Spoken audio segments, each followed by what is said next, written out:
नमस्कार, मैं doctor Rudradev Pandey, additional director CK Birla hospital. आज हम एक बीमारी के बारे में जानेंगे जिसको कहते हैं हार्ट फेलियर। हार्ट फेलियर मतलब ये नहीं है कि आपका हार्ट फेल हो गया है, इसका मतलब है हार्ट की पंपिंग जो है वो 40% से कम काम कर रही है, जो कि हम इको के द्वारा प्रचारित करते हैं। पेशेंट जिसको हार्ट अटैक आया हो या मांसपेशी सिकुड़ गई हो, दो तरीके से हार्ट कमज़ोर हो सकता है और इसके अंदर बहुत तेज़ी से ग्रोथ हुई है पेशेंट्स की, क्योंकि हम लोग सर्वाइवल बढ़ा रहे हैं पेशेंट्स का, हार्ट पेशेंट्स का।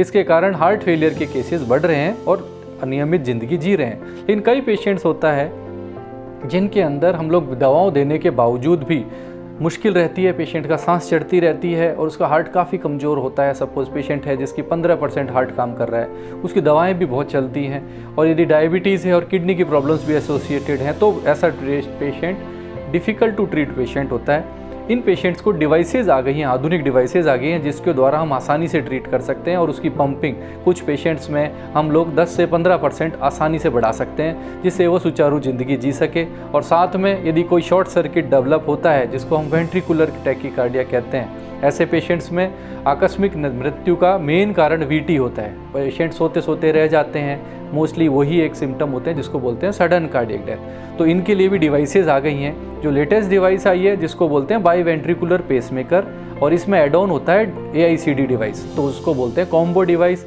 या CRTD डिवाइस।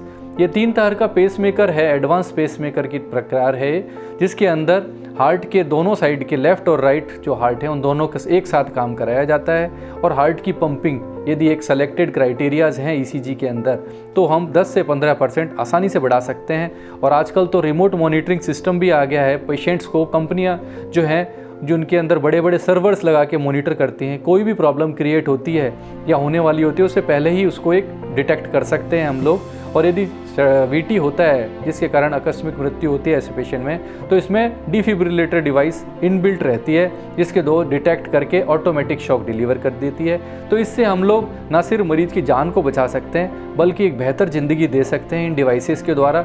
और जो सुझाव हैं वो कॉमन रहते हैं। इसके अंदर नमक कम लेना है, तरल पदार्थ कम लेना है, डिपेंड करता है पेशेंट टू पेशेंट्स। और दवा जो है एडवांस दवाइयाँ तो लेनी ही है, तो डॉक्टरी सलाह से दवा लेते रहें। और ऐसे डिवाइसेस की यदि आप जागरूक हैं तो आप डिमांड भी कर सकते हैं। और जो फिजिशियंस हैं वो नाउ रिकमेंड भी कर रहे हैं क्योंकि वो लोग काफ़ी जागरूक हो गए हैं CMEs और इनके द्वारा।